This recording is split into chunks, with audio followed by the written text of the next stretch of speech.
Welcome to the SJ Childs Show, where a little bit of knowledge can turn fear into understanding. Enjoy the show. Hi, and thanks for joining the SJ Childs Show. We're so thankful that you are listening or joining us in video today. Today, I have a special guest, Christopher Wyatt, and Christopher Scott, do you go by that, or how do you like to, what's your title? Scott's fine.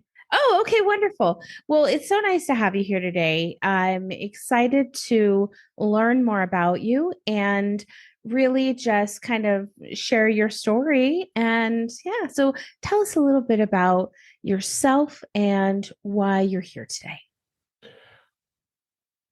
I'll start with the why I'm here. I am the parent of two neurodiverse daughters, and I have been, I think, experiencing all of the struggles that most parents encounter with our school system, our supports, the health professions.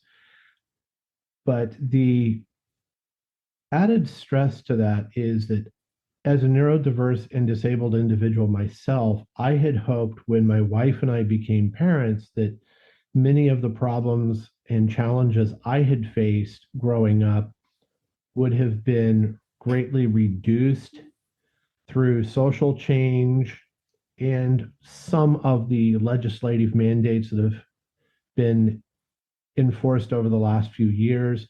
But the reality is that I'm finding that my daughters are encountering the same obstacles that I encountered, and that the education system, despite legal mandates to do various things, what has happened instead is our schools and our businesses have become very good at documenting things.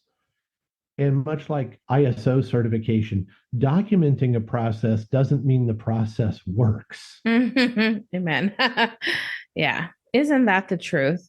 No, and it's so important that we bring these things to light because, we have the typical students that go to school and their parents, they need to know the processes that we have to go through as parents of neurodiverse children and all of the accommodations that need to be met and how hard it is to keep the schools kind of doing what they're supposed to and also being supportive as well, because I think that it's really falls on the shoulders of the parents often to have to really stand up and advocate for their kids. We are experiencing, I think, a tectonic shift in education right now that is distracting from a lot of what needs to be done at a very core level. So, well, school boards are focused on which books out of a half dozen might offend somebody, or when they're focused on what teachers and students wear, or what other issues might or might not be taught. The reality is, and I don't mean to, I don't want this to sound insulting or anything like that, but I know it might. But the reality is fewer than 10% of students take and pass advanced placement courses. Well, we're debating which AP courses are going to teach history. That has nothing to do with the majority of students in special education, much less the majority of students. Yes. Well, we're focused on all of these cultural issues that to some parents are very key and very important. What I care about is, can the schools teach my child to read, to write, to do simple mathematics, to function in a small social setting like a classroom? Can they help my children with some core life skills that are part of education, whether we want to call those educational tasks or not? So I understand that parents get very animated about these various core issues to them, but the real core function of education to me is helping every student gain the skills necessary for adulthood. Now, those skills might be, for some students, college prep, but for a lot of students, those might be vocational prep. For another set of students, my special needs child, my youngest, I believe in my heart that a vocational path is what she will probably follow. And that's just as valid as any other path. But what they're teaching in AP calculus or AP history is never going to apply to her. Yeah. And she is a wonderful and loving and great human being, and her needs matter. Yeah. So while these school boards are tied up in these political things, I just want my children to get basic supports. Mm-hmm. So we have that issue going on right now. And then at the very heart of education, we have teachers leaving. We have special education teachers who left during the pandemic who are not going to come back. We have a shortage of assessment personnel. And the assessment personnel, a lot of parents would look at this and say, wow, we've got two non-teachers for every teacher. That might be true in a small school, but assessment personnel, your school nurse, your school counselors, those the reading specialist is not considered a teacher because the student gets pulled out for dyslexia or gets pulled out for reading developmental work. So what happens is parents see these numbers and they start resisting any support for the school, saying, well, they don't have enough teachers. All these people aren't teachers. And that's true. The behavioral aide is not a teacher. The paraprofessional who's helping the student with physical needs is not a teacher. That's all very true. It is. They are not teachers. But I have to tell you, my mother worked for many years in special education, probably more than 30. She was a paraprofessional. And without the two or three paraprofessionals in that classroom for special needs, the teacher could not have functioned. No, 100%. So when parents hear someone saying on a political campaign, oh, well, that district has more non-teachers than teachers, that's probably true. And you need to think very carefully about why that is, because every bus driver, every crossing guard, every janitor, if they are on district payroll, they're a non-teacher. Interesting. I don't think you can have as many teachers as non-teachers. I just don't see how you could do that. Yeah, makes sense. Absolutely. When we really need to, like you said, why do we keep teaching skills that are, number one, not for everyone, and number two, for not for life skills? Where are they've taken a lot of like home ec classes out and things like that. That's so strange to me. Like we've decided that the kids, like you said, they need to be just good test takers instead of good citizens for society, and for those of us who need our children to have accommodations for that and want them to get a free, appropriate education. Then we have those fights we have to put up with those school districts or teachers to get those accommodations met. What are some steps that you've taken with your family to make sure those accommodations are met for them? Well, the very sad reality is that we are homeschooling again. Yeah, I get that. And the problems that we encountered in public schools post-COVID were not unique to where we live. They are not unique to the United States even. When our children returned, there were just fewer personnel available to provide the supports. You had a lot of interim credential and non-credentialed educators. You had a lot of turnover in administrative positions. So the turmoil and chaos that was created by the pandemic situation has made it difficult to meet the needs of the students. So we found it better at home for our youngest. Now, our oldest is twice exceptional. So we have a fifth grader and a third grader. The fifth grader Amen. is gifted. And I say that with, the school district is still doing the assessment or whatever, but she's already at home. Next year, she will be going to a charter school that is college prep focused and college prep tracked.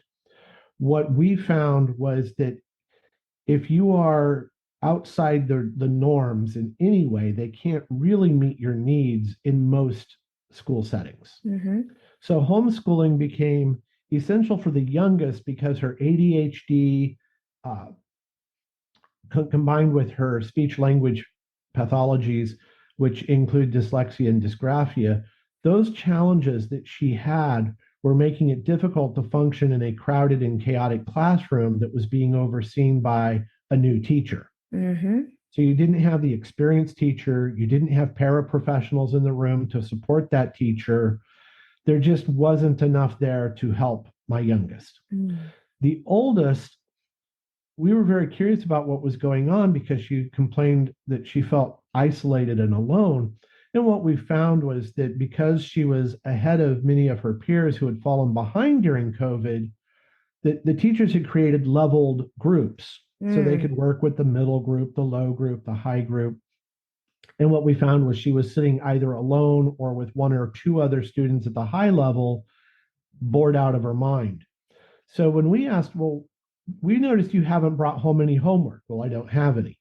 You haven't had a library book. Well, we haven't gone to the library, or I haven't gone to the library since Thanksgiving. And we started running through this. So, what are you doing during the 20 to 30 minutes of silent reading time? I don't know, drawing, doodling, daydreaming.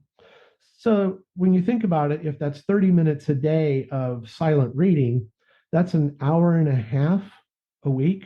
Mm-hmm. No, that's actually 2.5 hours. 2.5 hours of nothing. Nothing. Daydreaming. Yeah, 2.5 hours wasted. Yeah. And so by bringing her home, now what we do is we have her in art school for, I think, an hour and a half to 2 hours a week. So Nice. a private art school. Yeah. She's in School of Rock for music. Oh, She's cool. on a local swim team through the YMCA. So what we found was instead of dead time where she's sitting at a desk daydreaming and doodling, she is engaged with other homeschooled students and with other people her age. And I quite honestly believe she's getting more art education, more music education, more athletics in this environment before she goes into a middle school that is better situated for her needs. Yeah. Now, the oldest is neurodiverse, and she does have an autism diagnosis.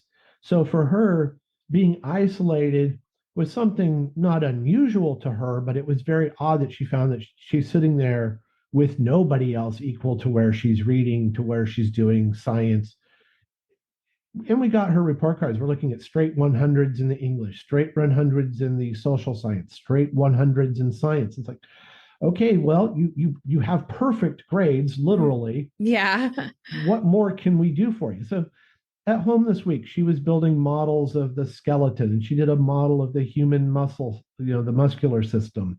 So she's building some of these kits, and she's doing hands-on stuff. Yeah. And again, so the schools couldn't meet the low-level student who really needed some developmental supports because there are no people. Yeah. I can't blame the school entirely, because a lot of people after COVID said, I can earn more money. I can earn $23 an hour at several local retail outlets, or even fast food locally is paying. I recently saw a flyer at the Panda Express, $70,000 to $80,000 a year. Whoa. A teacher starting in Texas is looking at 50 to 55. Wow. Okay, plus you get to take work home. You get to keep renewing your credentials, so you're taking classes every summer. You have to keep up with your CPR and your first aid, and you have to do all these things, versus a job where you go, you come home. Yeah, exactly. It pays 30, 40% more. So we have lost educators, and we have lost the support professionals, because if you're a paraprofessional, you don't get the respect a teacher does. They don't understand what you do. Yeah. I can see moving on. Definitely. So the youngest didn't have the support she needed.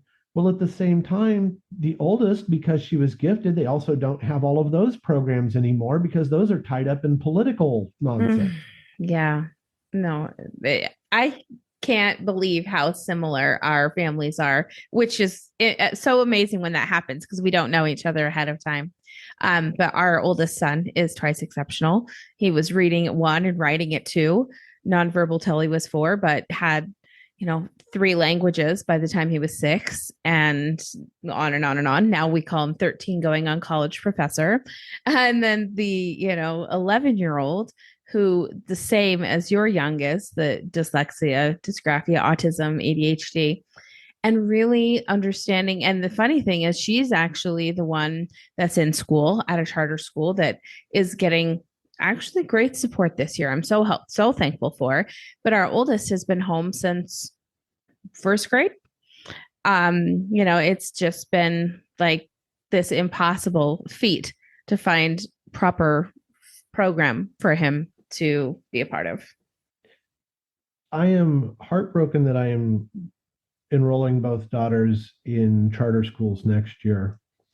I believe that every community benefits from having educated workers, educated citizens, educated individuals who are interested in self-improvement in the community.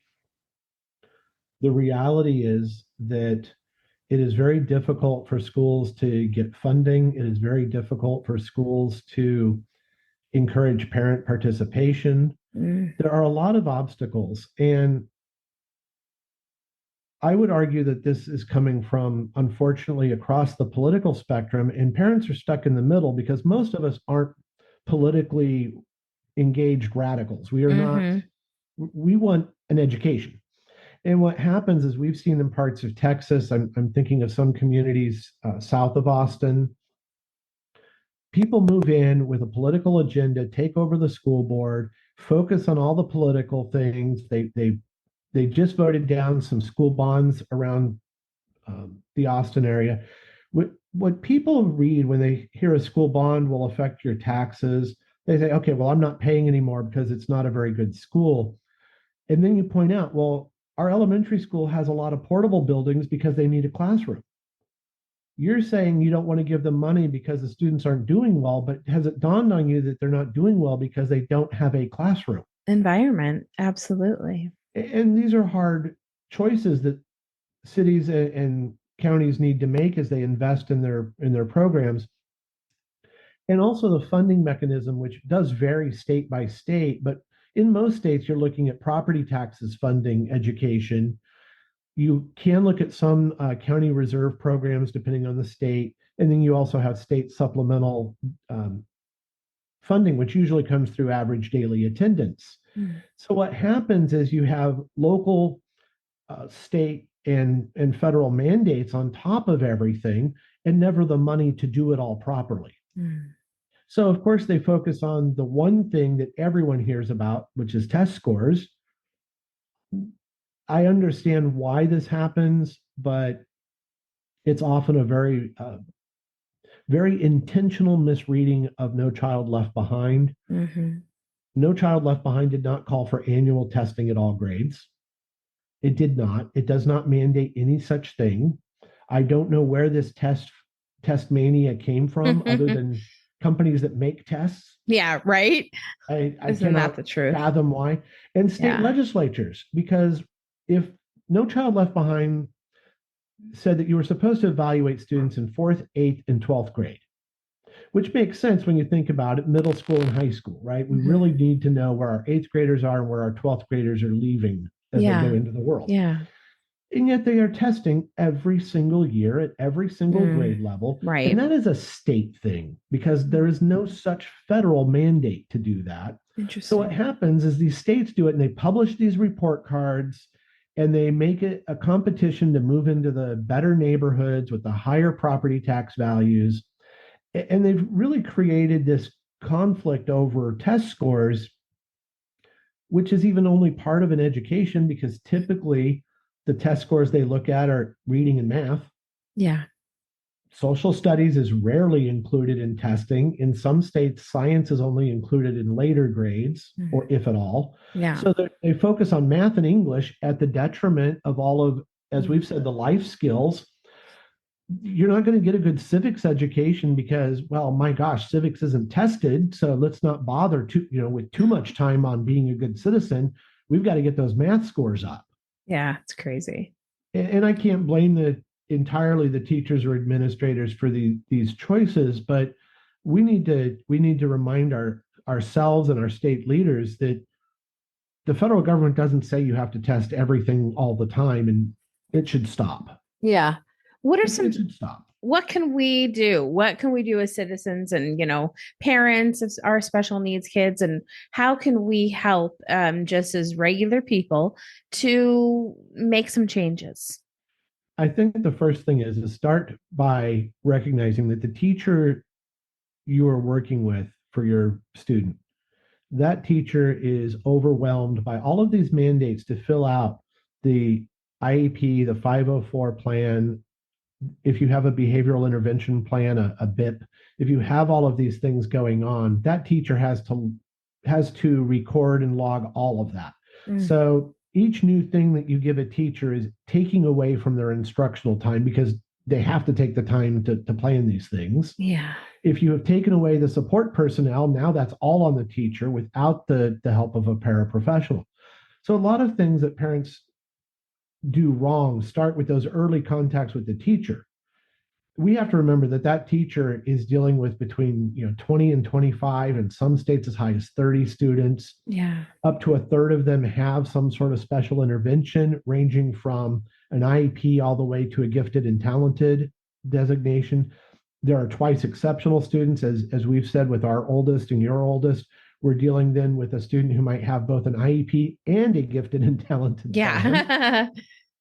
These teachers are overwhelmed, and I think we need to recognize that we need to go in first off to that teacher and say, I want to help you help my student. What do you need from me at home? How can I prepare my student to come in better prepared for the day?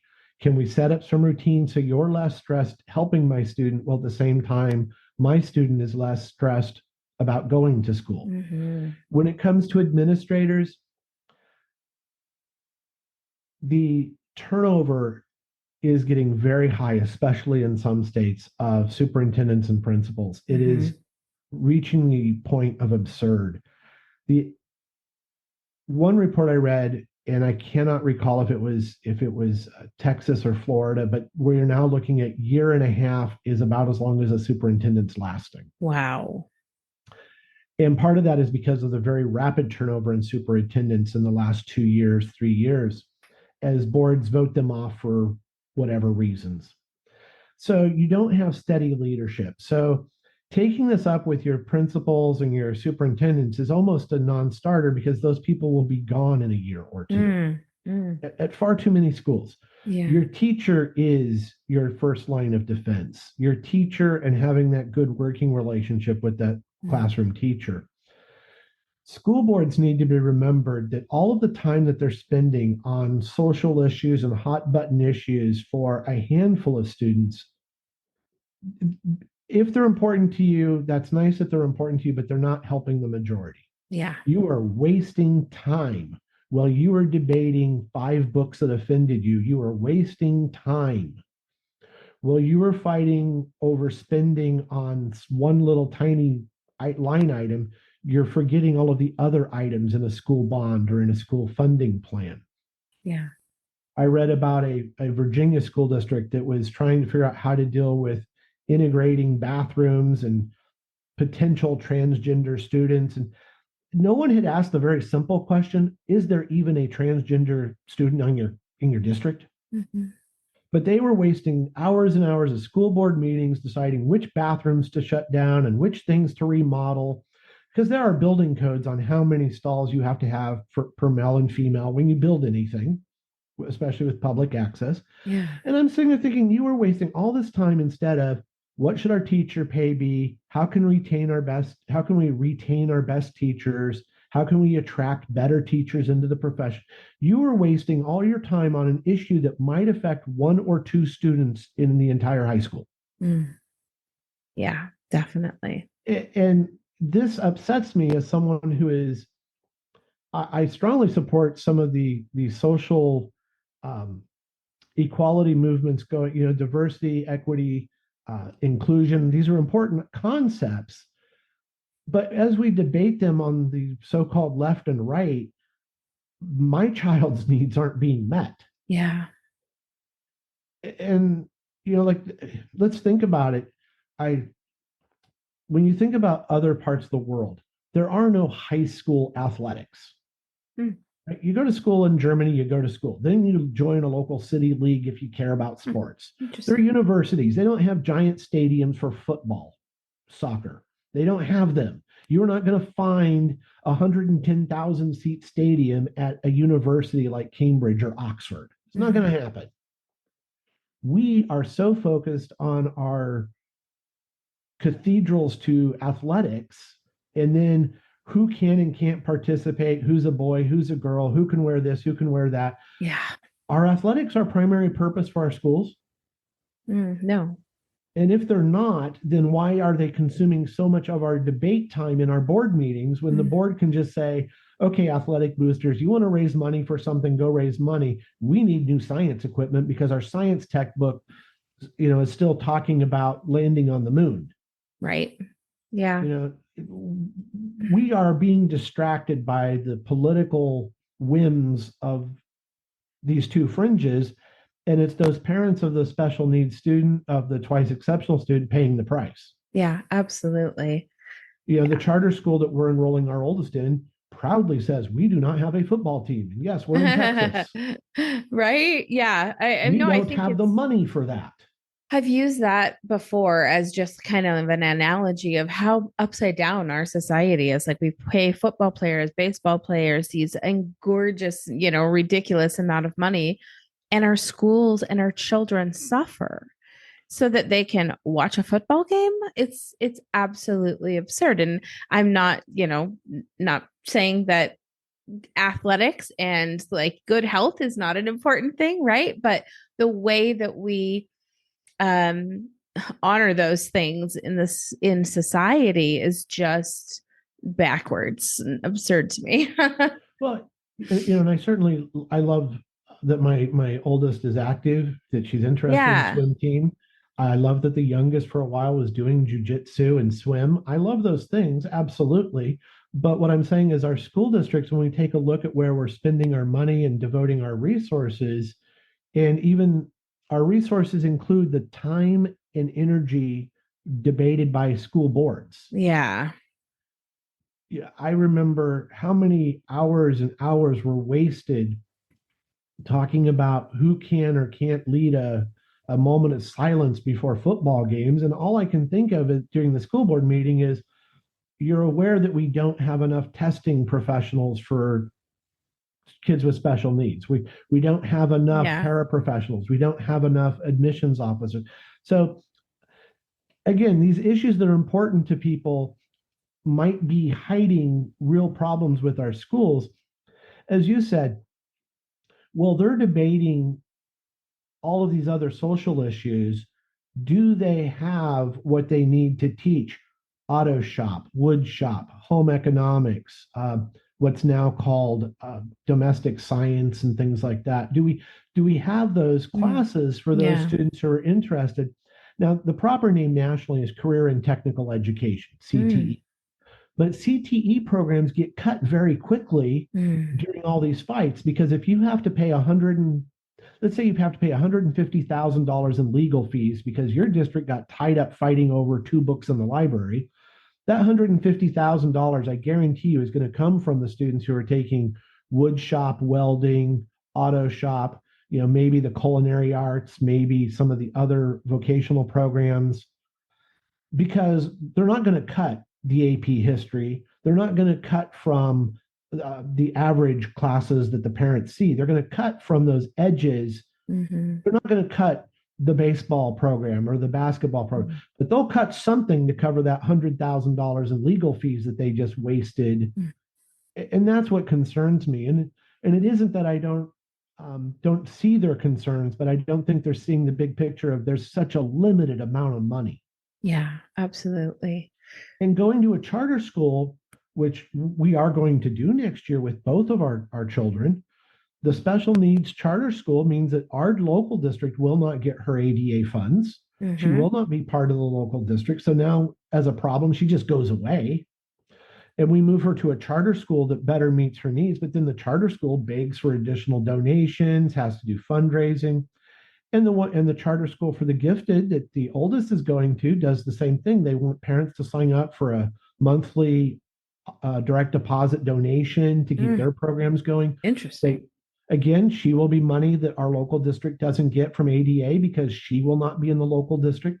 So our local district loses both of those students as average daily attendance funding, loses them for testing purposes, loses them in terms of advocacy, and now two charter schools pick them up. One that's even in a different county.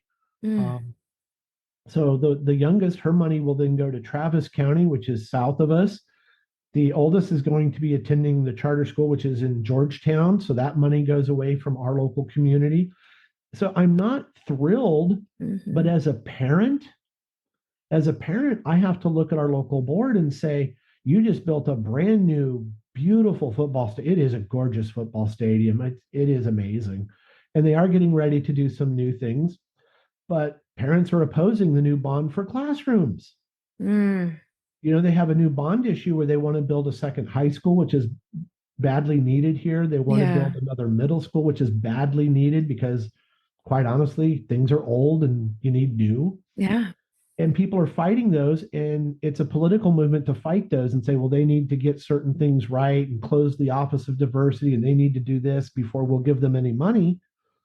So let's say that they don't pass the $500 million bond. Well, now none of the maintenance work can be done. None of the teachers can get pay increases. So yeah, you taught the district a lesson about being too progressive. Yeah, you taught the student, but you taught them a lesson how? By taking away the core funding? Mm-hmm. You Yeah. made your political point, but now every student suffers. Yeah. Absolutely. Oh And, man. That's and it isn't that I don't agree that maybe there's some books that my fifth grader doesn't need to read. Maybe that's the case. Maybe it isn't. But quite honestly, if they're not even going to the library, it doesn't matter. right. Exactly. If you're not even going to a library, who cares? Yeah. You're not going to find a book anyways. Yeah. Oh my heavens. No, I agree. And I'm so glad that we're able to bring some of these topics and subjects to light, because they are important to be for other parents. And like you said, community and community funding and school funding, we all need to be aware of these things. And it's tough. So my background is complicated, but I do have the PhD. I specialize in what I would call the rhetoric of economics, and often within special education is how do you persuade people to allocate scarce resources appropriately. And I often look at special needs and accommodation for the disabled. And the the challenge that I see as someone who works in education and who has been a college instructor and professor, the the problems that we have in our K-12 end up magnified by our universities. Mm. And to give you an example, I taught at Carnegie Mellon as a visiting professor, visiting assistant professor. Only two of my students during one of the years, two, were from the Pittsburgh area. So Pittsburgh, Pennsylvania, Andrew Carnegie built this university for the local community, but the vast majority of my students in my courses were foreign students. Mm. Interesting. Brilliant, wonderful human beings. I am still in touch with many of them, and I am so thrilled that many of them chose to become Americans, become U.S. That's citizens neat. and stay here. And that's exciting. But why is it that we didn't have at least half of our honor students from the Pittsburgh area or Yeah. from Pennsylvania at least? Here in Texas, a growing number of our students at the University of Texas, Texas A&M, and Texas Tech are from abroad. Mm. Why? Because our K-12 programs are wasting so much time and energy on debates that don't happen anywhere else in the world. You Interesting. don't hear parents in Korea or Japan or Germany or France say, my kid can't do math, or my kid can't learn language arts, or my kid can't, we need a bigger sports program. Those aren't the debates they're having. Mm. They're having, how can we get every student to be excellent or to the best of their ability in every single subject? They're not having these debates we're having, and we're busy spinning our wheels. Oh man, we have a lot to learn by maybe looking at some of those other countries. And don't look at what they're teaching, but look at how they approach education. Yes, exactly. Because I think what we need to teach here is different. I don't need a German or a French or a Korean education for my child.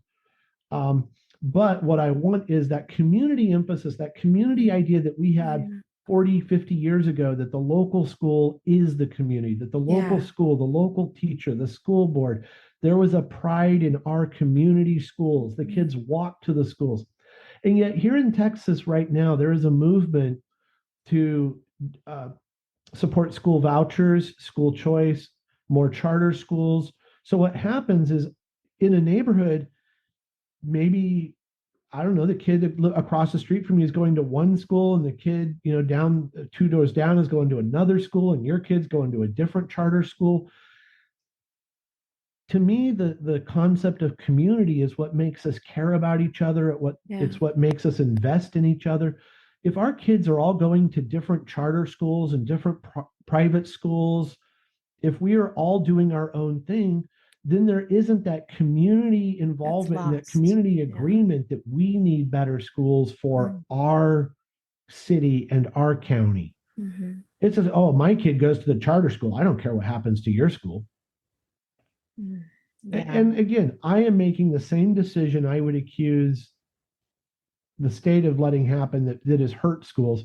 And that is, I think as a parent, I have no choice but to invest in the private, not the private, but the charter, the nonprofit charter schools for our daughters that has a dyslexia specialist in the special needs school, that has a reading intervention specialist, that has a paraprofessional in the classroom, that not only invites but encourage parent volunteers to help the teachers, where there's some stability, where the same principal has been there 3 or 4 years instead of Yeah. every 2 years it's a new principal.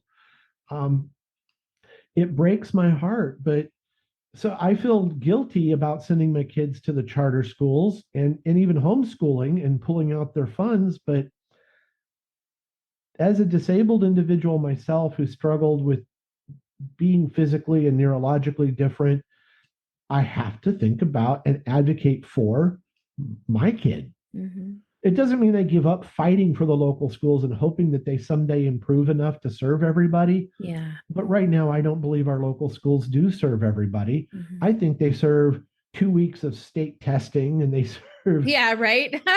Those board members. the fear of the board members of getting thrown out by parents who are concerned about critical race theory or who knows what else is around the corner scaring them. Yeah. And I have these debates all the time as an educator. Someone will say, well, but we saw where critical race theory is getting involved in English and it's getting into math and it's getting. If you read books, if you read Mark Twain technically is talking about how one group of people is treated differently than another. Mm-hmm. Right? That's just the way history is. History is sloppy and messy and not so pleasant. It just is. Exactly. If someone wants to label Mark Twain as guilty of teaching something on race, well, yeah, he is. He's teaching us about how bad we were. Yes. Yeah. Yeah, definitely. We don't need to get rid of all books. We don't need to get everything's going to offend somebody on the left or the right. And it's just, like I said, we're so obsessed with this stuff that we're missing. Does my kid go to school? Has my kid learned to read? Yeah. Has my kid learned to write? Can my kid, by the time they're out of high school, quite honestly, I'd love it if every kid who graduated high school had to show that they could make Kraft macaroni and cheese. Yeah, right? Can you read directions, take measurements, boil some water? It sounds silly, but right now I don't think that we're not getting kids to the level where they can function. Yeah, exactly. They can bubble in some test scores for English and math on what's on the test because the teacher's afraid of getting judged, the principal's afraid of getting judged, the school district's afraid of getting judged. We have got to get back to the core of education instead of all of these other ancillary obsessions. And student first. And what's sad is if I talk to people, whether they consider themselves to be progressive or conservative, when I point out that how much are you talking about basic math? Well, the library has these books. Okay, but did you know that our students are less than half of them are grade proficient in math? Mhm. No, I didn't know that. Well, maybe we should first focus on math, Yeah. basic math. Can't do they know um, how many amendments are the Bill of Rights? Do they know the Bill of Rights? Do they know Article 1 of the Yeah. Constitution, Article 2 of the do they know these things? And then when people start saying, well, I don't know, but I heard that they're going to let a gay pride club meet. Okay, that's nice. That's after school hours. That doesn't deal with my kid who, quite honestly, is not at a social level where joining clubs is going to matter. Yeah. Are you focused on this? Do you know that we don't have a certain number of teachers who meet the national standard for excellence in their subject area? Mm. And if they look at you and say, well, no, I didn't know that, but I'm going to run for school board and I'm going to stop this, that, or the other, or I'm going to make sure that we stand up for these things, that's nice. I'm glad that you're going to stand up for equality and you're going to fight against it and whatever. I don't Yeah. care. I just want a teacher for my kid and a paraprofessional who can help with the behavior issues. Exactly. I want a school nurse who's not roving around 4 different campuses. So when we went to the campus yesterday, the school nurse wasn't there, but she had called us asking us to pick up some things that my oldest had left behind for her physical needs. And the nurse wasn't there. I'm like, well, where's the nurse? Oh, well, she's at the other campus. So even your school nurses aren't there full time because we're Yeah. not funding them, but we're busy fighting all these social battles Mm. in red state, blue state, whatever. And meanwhile, I'm like, well, where's the nurse? Well, we only have one and she goes to 4 campuses. How does this work if Priorities. there's an emergency? Absolutely. How Yeah. does this work for the kid who has a safety Mm. helmet because that kid has spina bifida or whatever? Mhm. My child has an orthopedic brace. What happens if the orthopedic brace needs to be adjusted and the nurse is, 2 miles away at another school site? Yeah. Well, we have one nurse. Really, this is the priority, but we're busy arguing over other things.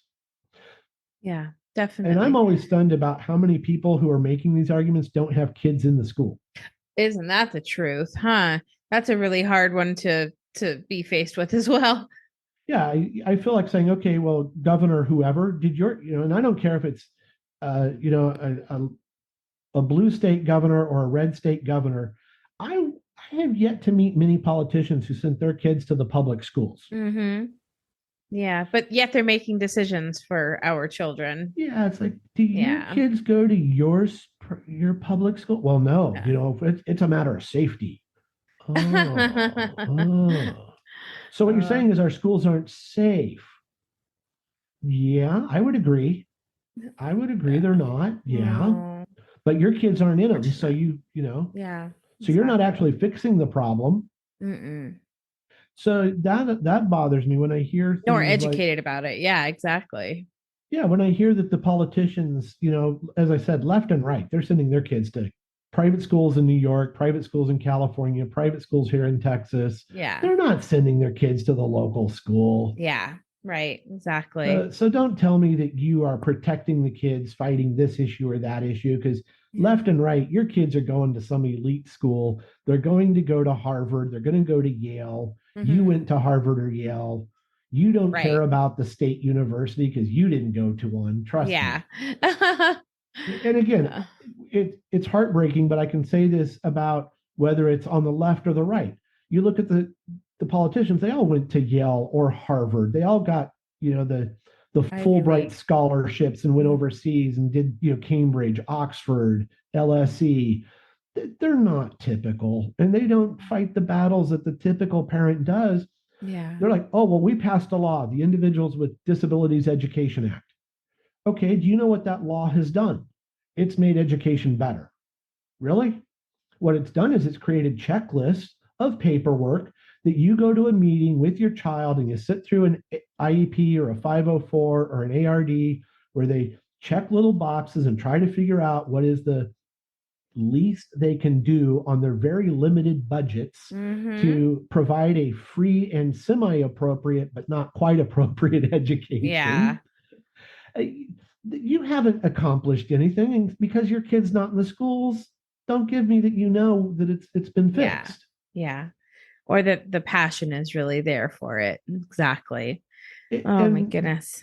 and when you're as passionate, I think, as the special needs parents get, we start to recognize, I think, because we have to, that all these people who are using education as a political football are promoting their next campaign. Mm, yeah. Yeah, I will say it bluntly. I think Gavin Newsom in California is doing what he's doing in their schools so he can run for president saying, Mm, look at me.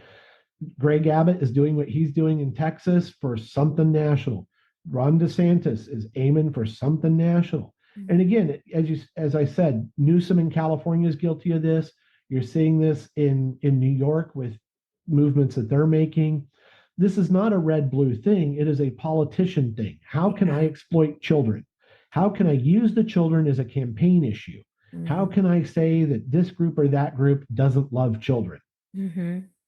Yeah. And, That's and meantime, try to get a paraprofessional in your classroom. Try to find out how much time does your school nurse or your school psychologist spend on your campus. mm, It's not enough to hear, oh, well, we have a psychologist or we have a nurse.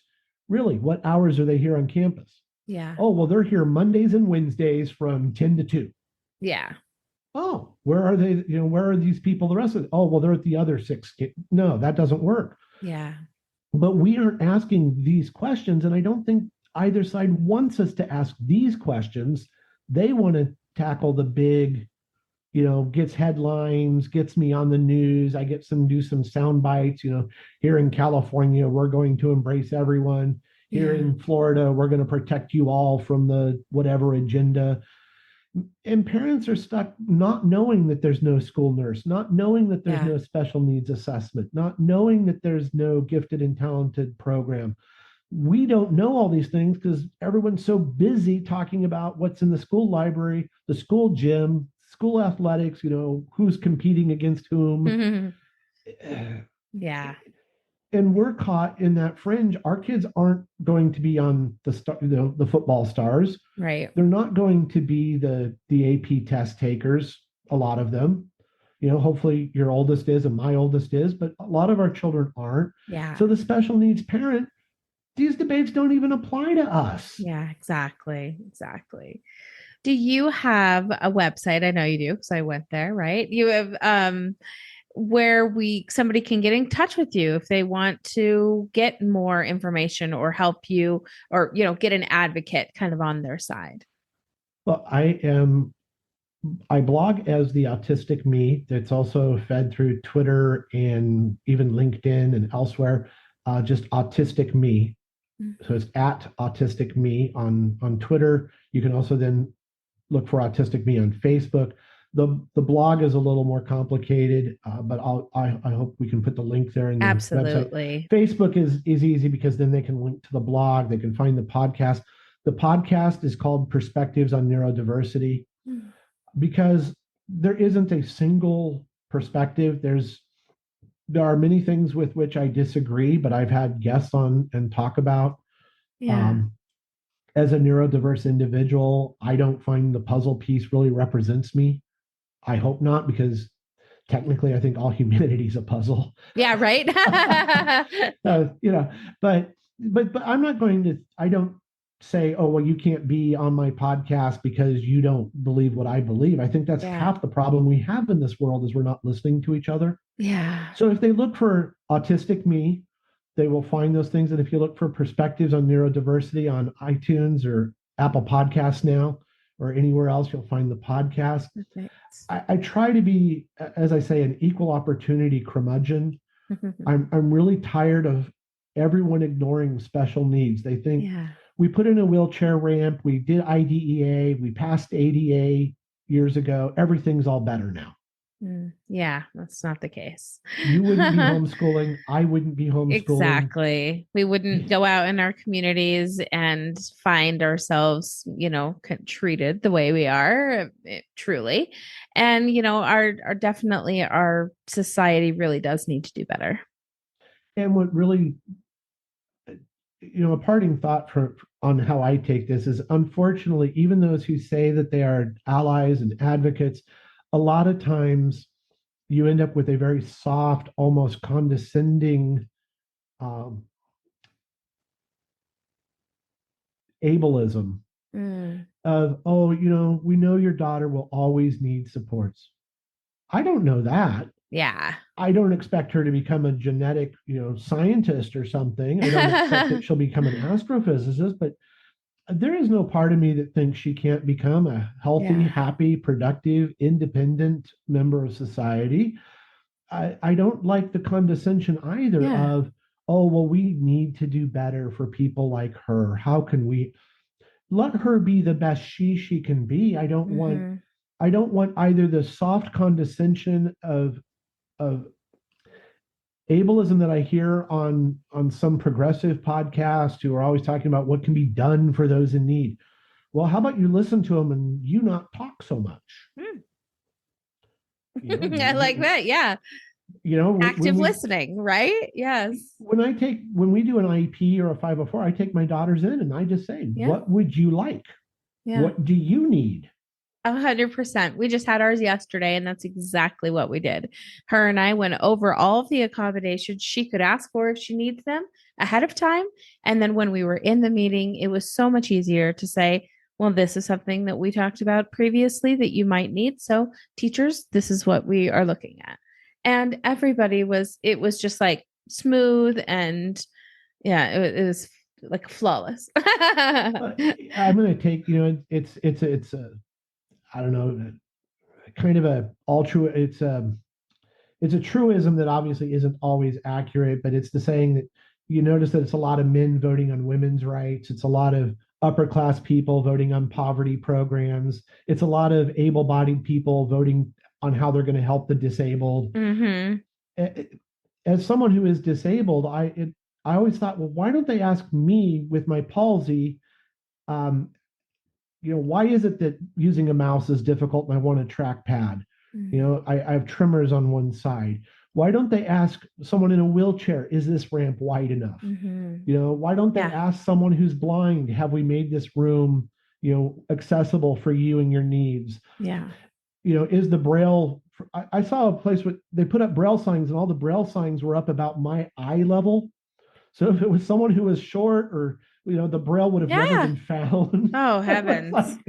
well, we put the braille up. Well, Yeah, okay. let's be aware of yeah, what we're doing for everyone in that sense. No, I can But agree with that. yeah, by not bringing us into the conversation. And I think Yeah. that's really where DEI has gone off the rails, is a lot of these DEI initiatives are by people who aren't part of the very Autistic. community. Exactly. No, I completely agree. And like you, I'm not sure when you, well, obviously CP you've had your whole life, but do you have also a neurodivergent? Autistic Me is your blog, so you must have that have an autism diagnosis. I just got mine in last May. So for me, it's this whole new perspective of kind of a site overseeing everything, double checking, kind of all the years back and everything, and looking and seeing, wow, this things could have gone so differently here, so much easier if that kind of an idea. But I love having the perspective now to be able to say, okay, I see where my daughter's at, I see where my son's at, I see where my husband's at, and where he's more needs more sleep or less sleep, and I can honor those things rather than, oh, this is what society expects of you, so you must follow these rules of society. It's been a really life-changing, amazing perspective. As an autistic individual, I often talk in front of audiences in large groups about everything from my experiences as a student to becoming a professor and educator. And when I deliver speeches, I often find that they find things funny that I don't think are funny. And part of that is because that bluntness and that lack of tact, saying things as they are, it gets me in trouble in the university settings or in the school settings where you shouldn't be saying some of these things, in this highly polarized culture in which we currently exist, it it's unusual to be the person that says, "Wait, you're both wrong. You're not listening to each other, and you're both wrong anyway." Well, you're worried about this big issue of these books. Do we have a school nurse? They just kind of look at you, and now the parents in the audience all laugh because they get it. Mm, But the people who are, they think I'm just being funny. And I'm like, the autistic delivery, that bluntness, that matter of fact approach to life, that black and white approach that I also see in my eldest so often. Um, I'm reminded of a time she got a piece of homework from school and said, in each box, write a tweet about write a tweet or something like that. So what she did is in each box she wrote the words a tweet, a tweet. sure. She had no idea what Twitter was. She didn't Yeah. care. She's disengaged from that.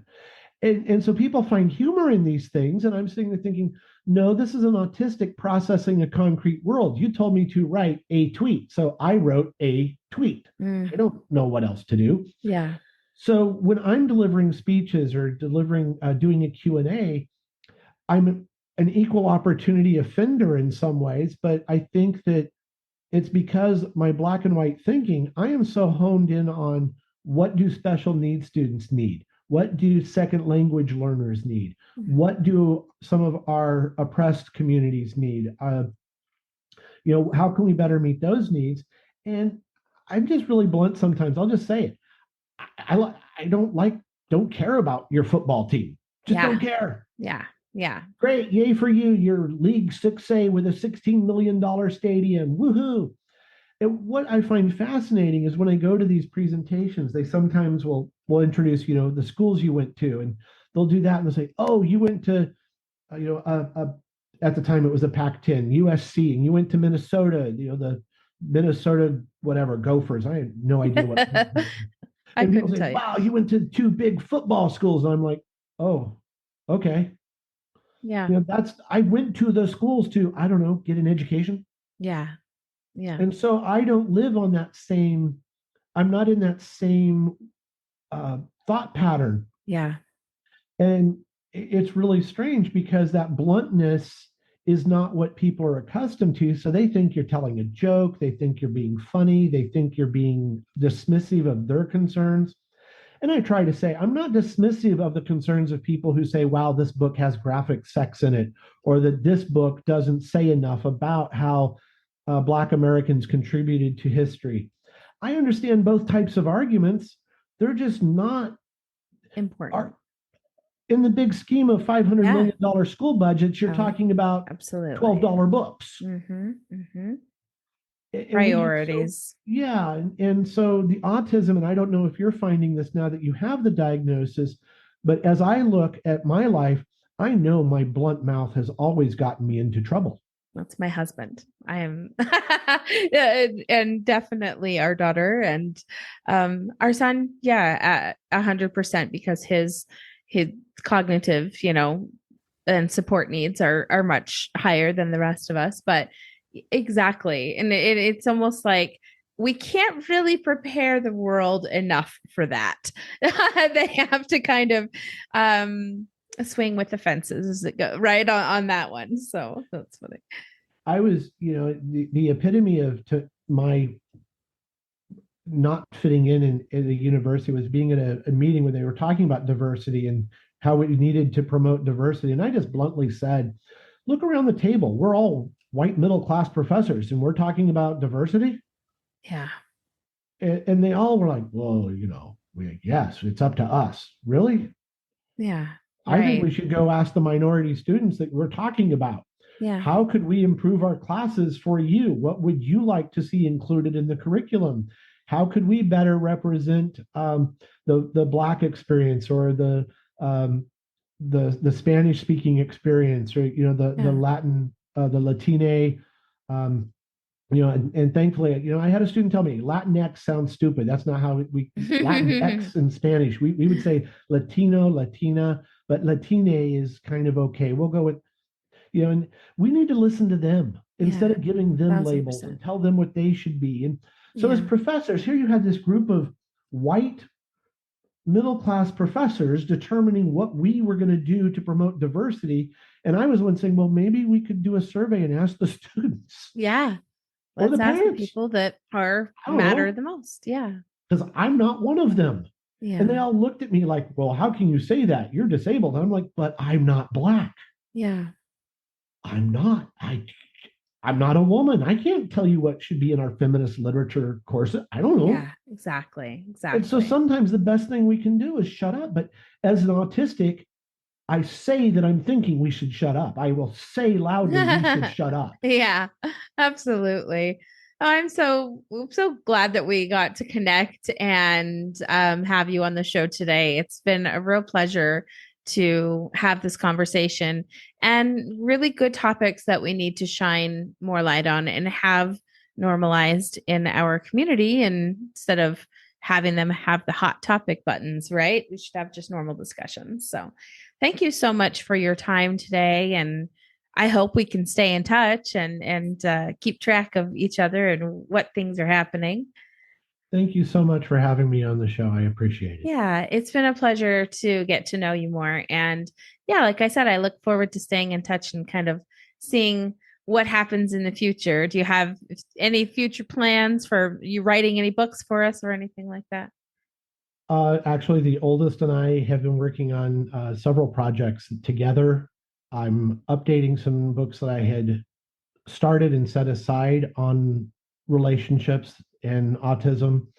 The Good. challenge with those projects is you're going to offend somebody.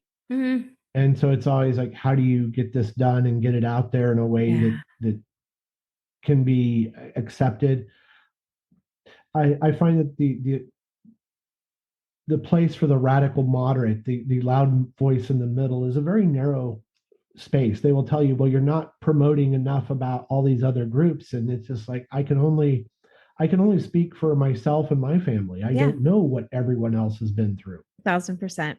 And we should be letting those people tell their stories so that we can learn from them and not assume or have any no, when we have no knowledge, we have no no knowledge. So And I think that's why on my own podcast, again, when you take it, the reason I even renamed it over time from the Autistic Me to Perspectives on Neurodiversity was I found that I am a male diagnosed with autistic traits. There are a lot of white males diagnosed, but other groups are frequently missed. yeah. Women and young girls are frequently missed in the diagnoses. Minorities are frequently missed in the diagnoses. So now I'm making it more of my mission to have more diversity on my own show, Mm, because I think that I was only speaking to a perspective that is heard so often that it has almost become the stereotype of the autistic person is the white yeah. overeducated college level instructor, whether it's something like The Good Doctor, Big Bang Theory, Yes. Rain Man. These are all Mm-hmm. depictions that, well, they may or may not have some nuggets of truth in them. We are not hearing from other perspectives. And now, Yeah. especially as the father of two daughters, I'm starting to say, boy, their voices need to be heard more than Yeah, mine. absolutely. Absolutely. Well, I am really glad that we were able to do this today. And again, I thank you so much for your time and all of this wonderful knowledge that you shared with us. So thank you so much for the hard work you're doing. Thank you. Thank you so much.